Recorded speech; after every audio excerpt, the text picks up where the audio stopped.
हर अच्छी पहल, हर अच्छे काम को विरोध का सामना करना पड़ता है। 94.3 माय एफएम पर मैं विनी आपके साथ। और चलो आज कुछ अच्छा सुनते हैं। एक कहानी से समझाती हूँ कि कैसे निपटे इस तरह के विरोध से।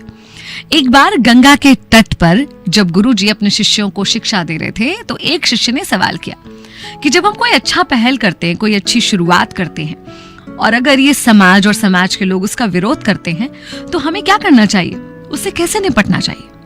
गुरुजी ने कहा कि तुम्हारे इस प्रश्न का जवाब मैं तुम्हें कल दूंगा। अगले दिन उसी तट पर जब शिष्य और गुरुजी मिले तो गुरुजी के पास 3 लकड़ी की डंडियां थी। गुरुजी ने कहा देखो ये तीनों डंडियां बिल्कुल एक समान है, एक ही साइज की हैं, एक ही तरह की लकड़ी से बनी हुई है, इनमें कोई भी अंतर नहीं है। शिष्य से कहा कि ये लो पहली लकड़ी, अब इससे मछली पकड़ने की कोशिश करो।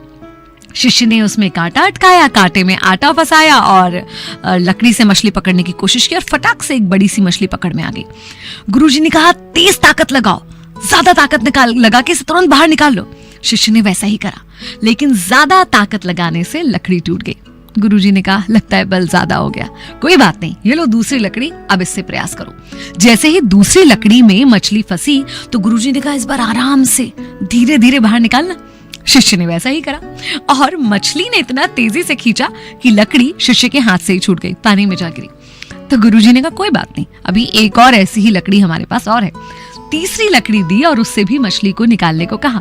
मछली पकड़ने के लिए जैसे ही लकड़ी अंदर डाली, मछली ने कांटे को पकड़ा और अब गुरुजी ने कहा कि अब ना तुम ज्यादा बल लगाना और ना ही कम बल लगाना, सिर्फ जिस बल का उपयोग मछली कर रही है ना खुद को छुड़ाने में, उतने ही बल का उपयोग तुम करो। कुछ देर बाद मछली थक जाएगी और तुम आसानी से उसे बाहर निकाल लोगे। शिष्य ने वही किया, मछली को इस बार बाहर निकाल पाया।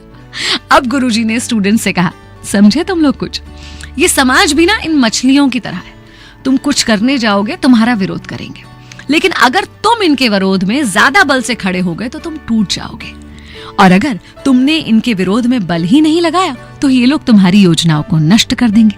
इसलिए जरूरी है कि इनके विरोध में सिर्फ उतना ही बल लगाओ जितना जरूरी है, या ये कहना चाहिए कि जिस बल से ये तुम्हारा विरोध कर रहे हैं, और इस तरह से तुम जीत पाओगे। कई बार अपने लिए हो रहे विरोध को देखकर हम बहुत ही ज्यादा अस्थिर हो जाते हैं, घबरा से जाते हैं और ओवर रिएक्ट करने लगते हैं, लेकिन ओवर रिएक्शन की जरूरत नहीं होती। आप अगर सही पेस में अपना काम करते रहेंगे तो आपकी जीत जरूर होगी। मैं हूं विनी, चलो आज कुछ अच्छा सुनते हैं। चलो आज कुछ अच्छा सुनते हैं।